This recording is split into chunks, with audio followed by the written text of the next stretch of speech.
Kama Ringtone tulikuwa na grupu mbili, tulikuwa naongoza hii maneno. Pande moja yote ni za wasanii. Wasanii walikuwa wanatoa pande hii, tena wanatoa pande hii.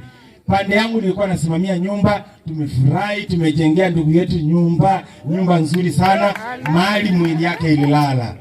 Sawa, wasanii walichanga around 113,000 na tumemjengea Simba. Kila mtu sema Simba.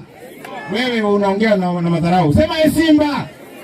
Tumejengea ndugu yetu Simba na tumemzika vizuri. Sawa? Mama County amesema hapa, kuna kitu amesema. Tunamzika.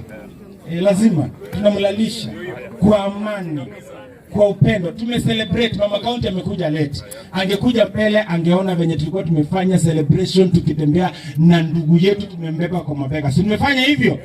So Mama County tumecelebrate na tena tunaenda kucelebrate. Analala tu. Mimi sitaingilia kwa hiyo mambo mengine ya pande hiyo nyuma, lakini mimi nasema ndugu yetu Ilagosa alikuwa mtu wa maana sana.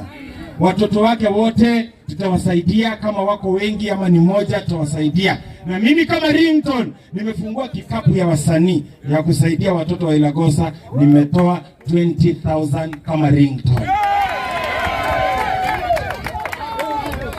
Sawa, najua wengine wote wataongezea, kwa hiyo 20,000 nikuje hivyo iendelee kiendelea.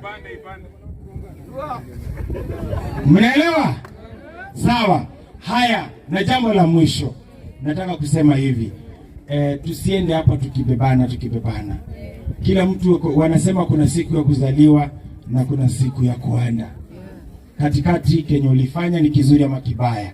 Ilagosa alitenda mema. Wewe ulitenda magani? So nataka tuondoke hapa tukisema Ringtone kijana handsome. I'm the most handsome gospel artist Africa.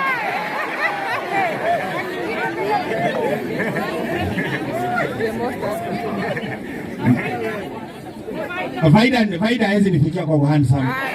Unasema ni? Hapana. Ule mtu angebishana na mimi kidogo. Inaitwa Ringtone.